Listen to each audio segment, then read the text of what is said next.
Pada suatu malam di Budapest, ibu kota Hungaria, nampak seseorang yang memasuki museum pameran seni untuk merampok sebuah karya seni lukisan.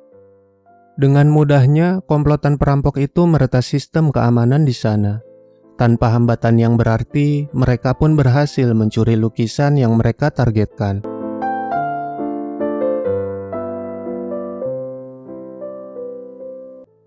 Keesokannya, terlihat dua agen Interpol yang mendatangi TKP. Interpol adalah sebuah organisasi polisi internasional. Mereka berdua adalah Alin dan Ozan. Mereka diberitahu oleh kepolisian setempat jika perampok semalam meninggalkan sebuah cindera mata untuk memberi tanda bahwa mereka ini adalah perampok yang sama dalam kasus pencurian karya seni lukisan yang terjadi beberapa kali sebelumnya. Alin menyadari jika lukisan-lukisan yang telah dicuri oleh komplotan perampok ini adalah lukisan yang bertema tentang cinta, dan mereka hanya mencuri lukisan dari seniman yang tidak terkenal. Alin pun memperkirakan target perampokan berikutnya yaitu sebuah lukisan yang akan tiba di museum di Istanbul, Turki beberapa hari ke depan. Lalu Alin meminta izin kepada bosnya untuk melakukan penyergapan. Bunu çalacak. Çaldığı bütün eserler aşk hakkında. Ya transfer sırasında ya müzede bu... Verdiğime şükret Halim. Teşekkür ederim başkanım. 4 hari kemudian di museum, beberapa saat setelah Alin dan Ozan datang, tiba-tiba alarm tanda adanya pencurian menyala.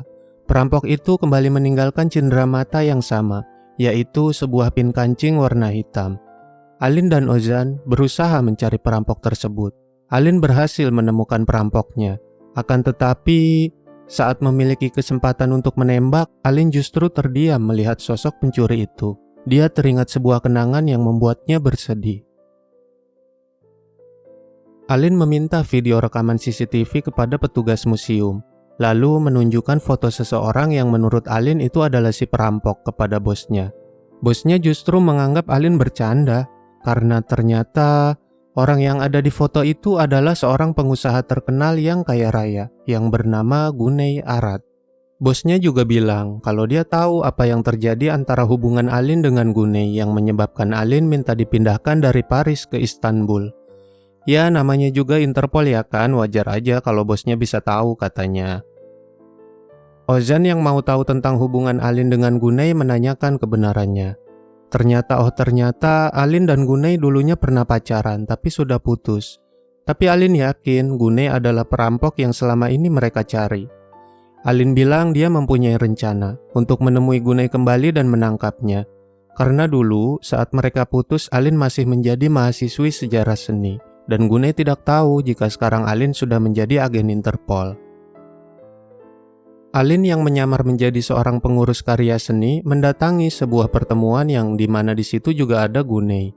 Güney yang melihat Alin langsung menghampirinya. Güney mengatakan selama ini dia mencari Alin kemana-mana. Padahal menurut Alin, Güney inilah yang tiba-tiba menghilang. Alin bersikap pura-pura cuek, terus dia langsung aja pergi. Aradığımız adam bu. Bu adamla ilgili geçmişte yaşadıklarını... Yakınlaşacağım. Suçüstü yakalayacağım. Aradığımız adamın bu olduğuna emin misin? Yok. Her şey geçmişte kaldı, böyle kalması tercih ederim. Seni çok aradım. Öyle mi? Besoknya Güney sudah berada di hotel tempat Alin menginap. Jadi Alin ini kan lagi menyamar supaya bisa menangkap Güney, makanya dia menginap di hotel. Dan dia udah tahu kalau Güney pasti akan mencarinya. Güney menemui Alin bermaksud ingin mengajaknya makan malam dan menjelaskan semua alasan kenapa dulu dia tiba-tiba menghilang. Güney menjelaskan semuanya ke Alin, jika dia sangat mencintai Alin, tapi dia takut sama rasa cintanya. Nah, penjelasan Güney ini memang sepertinya hanya dia saja yang mengerti. Intinya dia takut sama cintanya ke Alin dan memutuskan untuk menghilang. Aneh banget emang. Tapi nggak lama dia sadar, namun saat dia sadar Alin sudah pergi tanpa meninggalkan jejak. Entah penjelasan Güney sekarang ini jujur apa enggak, kita bakal tahu nanti. Jadi sekarang Güney meminta maaf dan minta balikan lagi lah sama Alin. Alin menerimanya karena memang itu rencana dia yang mau menangkap Güney, tapi kan mesti ada bukti. Entah Alin masih cinta juga apa enggak sama Güney, ya kita ikutin aja deh ceritanya. Seni çok seviyorum. Hep sevdim. Kafam çok karışıktı. Ne diyeceğimi bilmiyordum. Senden, herkesten, her şeyden kaçtım. Ozan memberitahu Alin orang-orang yang menjadi komplotannya Guney yaitu Vera dan Omer. Vera ini sebagai hacker dan Omer sopirnya. Terus Ozan juga bilang sehabis ketemu sama Alin, Guney pergi ke sebuah gudang bersama Vera dan Omer. Alin pergi ke gudang itu sendirian untuk mencari bukti. Dia memakai penutup kepala. Tapi saat sedang mencari bukti-buktinya, tiba-tiba Ellerini kaldır.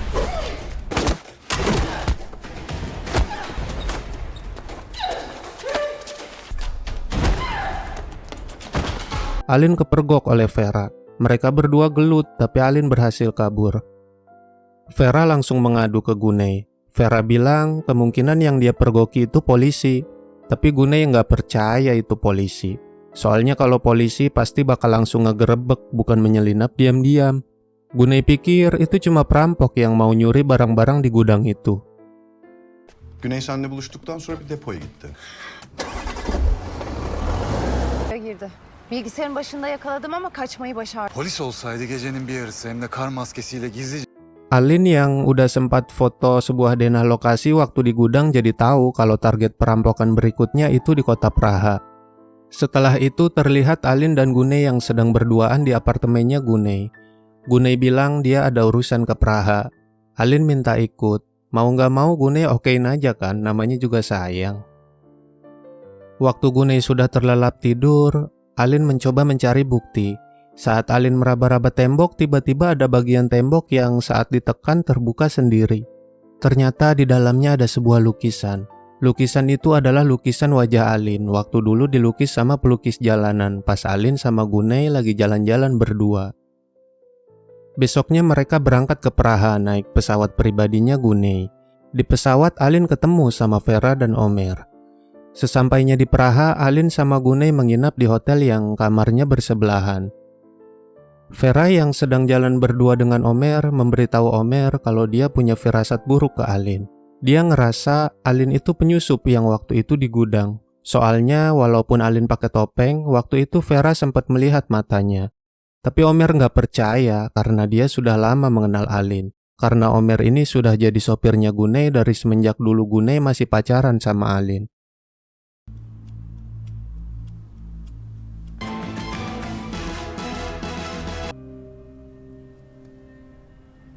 Çok memnun oldum.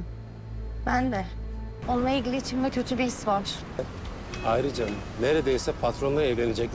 Alin lagi jalan-jalan sama Guney di Praha. Saat Alin kembali ke hotel, ternyata sudah ada Ozan yang menunggunya. Untungnya si Guney nggak ikut pulang.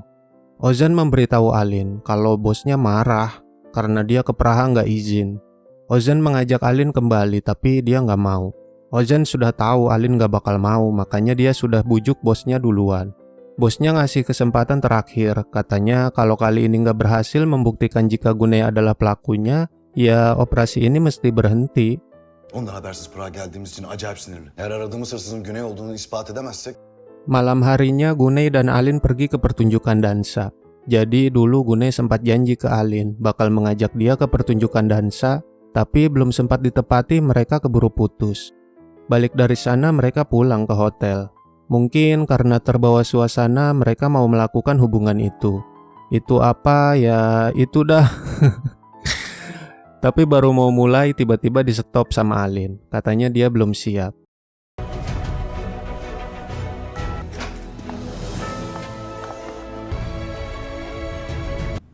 Yapamam.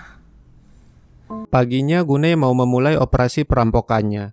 Alin segera mengabari Ozan untuk mengikuti Guney. Alin dan Ozan memantau dari lantai atas. Mereka bingung. Saat memasuki museum ada dua orang yang setelannya sama persis seperti Guney. Kedua orang itu berjalan berlawanan arah. Waktu Alin dan Ozan sedang menghampiri mereka di bawah, tiba-tiba alarm tanda pencurian menyala. Alin dan Ozan langsung mengejar kedua orang tadi. Ternyata kedua orang tadi bukan Guney. Alin melihat Guney yang mau keluar museum, tapi sekarang dia sudah memakai jaket. Alin langsung mengejarnya. Guney kabur memakai motor dan Alin mengejarnya memakai mobil. Kejar-kejaranlah mereka berdua ini. Tapi sayangnya Guney berhasil lolos karena masuk jalur sempit.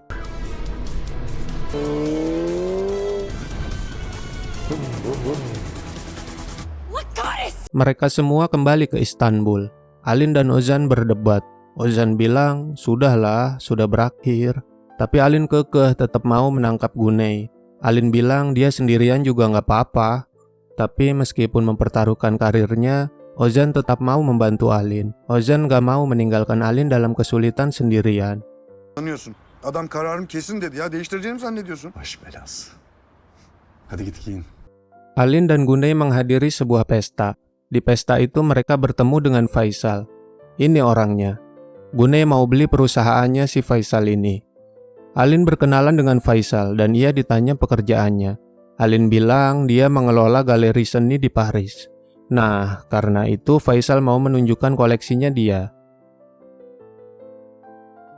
Mereka menuju ruang koleksinya Faisal yang berada di bawah tanah. Faisal menjelaskan, sistem keamanan menuju ruang koleksinya mungkin lebih mahal daripada karya seninya. Bahkan, bank juga nggak punya sistem keamanan seperti itu. Ada 78 kamera dengan sensor gerak, jadi nggak ada titik butanya. Pintunya juga terbuat dari titanium yang tebal. Pintunya cuma bisa dibuka pakai sensor wajah dan suara si Faisal sendiri. Benim için son derece tatmin edici bir anlaşma oldu. Paris'te bir sanat galerisi işletiyorum. Anlayacağınız bir tane kör nokta yok. Nasıl? Havalı değil mi? Guney berencana untuk merampok Faisal minggu depan. Alin juga bilang ke Ozan kalau dia yakin Guney pasti akan merampok Faisal.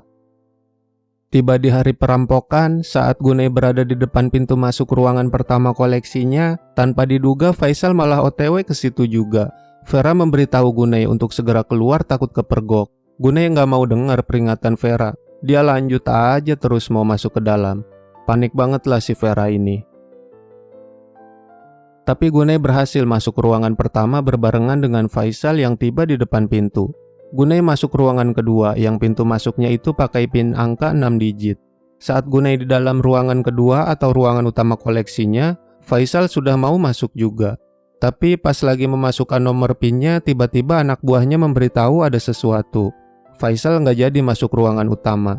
Entah kenapa dia langsung buru-buru ke atas. Guney sangat beruntung, dia ambil lukisan yang dia mau terus langsung pergi.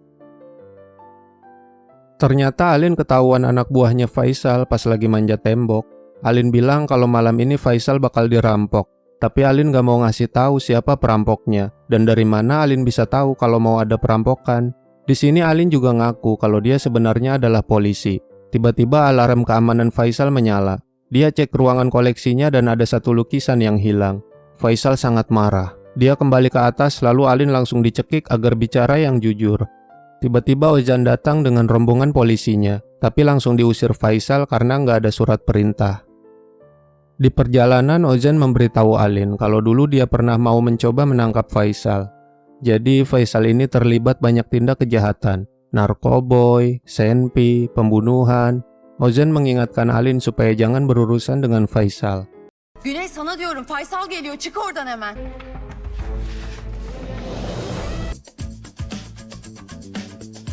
Bir daha yanına bile yaklaşmayacaksın. Benim malımı benden çalacak kadar deli o. Kim olduğunu bilmiyorum. Paginya waktu Alin baru aja bangun tidur, Faisal sudah berada di kamarnya. Faisal cuma sebut nama Guney. Si Alin langsung ketakutan. Jadi ketahuan deh kalau perampoknya adalah Guney. Alin langsung OTW ke apartemennya Guney. Faisal juga langsung ke sana sama anak buahnya yang banyak. Alin sampai duluan dan langsung ke atas. Faisal masih menunggu di lobi karena dia nggak tahu Guney di unit berapa. Guney sedang memperhatikan Faisal dari CCTV, tapi kelihatan santai banget dia. Pas Alin sampai di kamar Guney, dia bilang mau bicara hal penting. Nah, disinilah plot twistnya yang mungkin di antara kalian juga ada yang nggak nyangka. Ternyata dari awal Guney sudah mengetahui kalau Alin itu agen Interpol. Juga rencana Alin yang mendekatinya untuk menangkapnya. Tapi semuanya sudah direncanakan Guney. Guney juga menjelaskan sebenarnya dulu dia nggak menghilang. Dia tertangkap waktu merampok di Meksiko. Terus dipenjara selama 6 bulan baru bisa keluar. Pas keluar dari penjara, Guney mau menjelaskan semuanya. Tapi Alin sudah keburu menghilang tanpa jejak. Selama ini Guney sudah tahu Alin itu agen Interpol yang mengincarnya. Makanya setiap merampok Guney sengaja meninggalkan jejak buat Alin. Ya supaya Alin mau menemui dia lagi dan berusaha bikin Alin jatuh cinta lagi sama dia. Mendengar itu semua Alin sampai bengong. Tapi karena panik mikirin Faisal, dia cuma minta untuk segera kabur. O yüzden bu planı yaptım. İtiraf edeyim, seni bulmam kolay olmadı. Bana kimsenin inanmayacağını da biliyordun tabii. Oradan kurtulmam yaklaşık 6 ay sürdü. Değil mi? Bu adam senin düşündüğünden çok daha tehlikeli bir adam. Gunei dan Alin kabur menggunakan helikopter. Gunei membawa Alin ke sebuah rumah tua di hutan. Ternyata, disitulah bukti-bukti semua lukisan yang selama ini dia curi. Barulah sekarang Gunei menjelaskan kenapa dia mencuri semua lukisan-lukisan itu. Salah satu alasannya itu kakeknya. Kakeknya seorang pelukis tapi nggak pernah dihargai sampai dia meninggal. Lalu alasan utamanya, gara-gara dulu Alin pernah bilang kalau lukisan Mona Lisa yang paling berharga dan terkenal itu baru mendapat perhatian dan dihargai setelah dicuri. Sebelum dicuri, tidak ada yang melirik meskipun itu lukisannya Da Vinci. Jadi Gunei bilang dia terinspirasi dari situ, dan kegiatan merampok itu bikin dia puas. Sebelum itu dia nggak ada antusias sama hal apapun. Dia ngerasa bosen dan jenuh aja. Dia sudah coba berbagai hal, seperti olahraga yang berbahaya, tapi itu nggak cukup memuaskan hasratnya. Cuma merampok itu yang bikin dia senang dan gembira. Jadi dia merampok lukisan ya buat hiburan aja, buat kesenangan pribadinya dia, bukan karena uang atau hal lain. Soalnya dia kan orang kaya, dia mampu beli kalau dia mau. Yani bu yüzden mi hırsız olmaya karar verdin? Çocukken her yaz buraya gelirdim. Onu resim yaparken izlerdim. Hepsini denedim. Önceleri iyiydi. O dönem yaptığım hiçbir şey bana yetmiyordu. Çalınmadan önce Da Vinci. Belli ki sizin için değil. Hayır, soruyorum sadece. Setelah menjelaskan itu, Gunei bertanya apa yang mau Alin lakukan. Apa mau menangkap dia terus menyerahkannya ke polisi atau mau bagaimana? Tapi belum sempat Alin jawab, tiba-tiba ada tembakan dan bom asap dari luar. Itu Faisal sama anak buahnya yang menerobos masuk. Alin dan Gunei langsung keluar. Mereka terlibat sedikit adu tembak. Lagi kondisi seperti ini, Gunei masih santai aja dan terus bertanya jawaban Alin. Ini orang emang kadang-kadang ya. Alin dan Gunei kabur ke arah hutan. Faisal bilang ke anak buahnya pengen mereka ditangkap hidup-hidup. Alin sama Gunei salah jalan yang bikin mereka akhirnya terjebak di tepi danau. Saat Faisal sudah berhadapan dengan mereka, tiba-tiba Ozan datang untuk menangkap Faisal. Cevap vermeyecek misin? Güney biz... Alin hala cevap vermedin bana. Sabır sabır ver. Bitsin seninle ilgileneceğim. Faysal. Faysal. Ternyata waktu di ruang koleksi, Gunei menemukan berkas-berkas kejahatannya Faisal. Terus langsung menemui Ozan buat bikin kesepakatan. Gunei kasih bukti-bukti kejahatan Faisal ke Ozan. Imbalannya ya Gunei minta Faisal segera ditangkap pas lagi ngejar dia. Ozan berterima kasih ke Gunei atas bantuannya dan tidak menangkapnya. Dia bilang dia tidak tertarik sama pencuri yang nggak menyakiti siapapun. Ne söyleyeceksen çabuk söyle, fazla vaktim yok. Kaç parça bir şey çalan, kimseye zarar olmayan bir adam hiçbir zaman ilgimi çekmedi. Setelah itu Gunei terus bertanya ke Alin apa jawabannya. Dan inilah jawaban Alin. Seni seviyorum.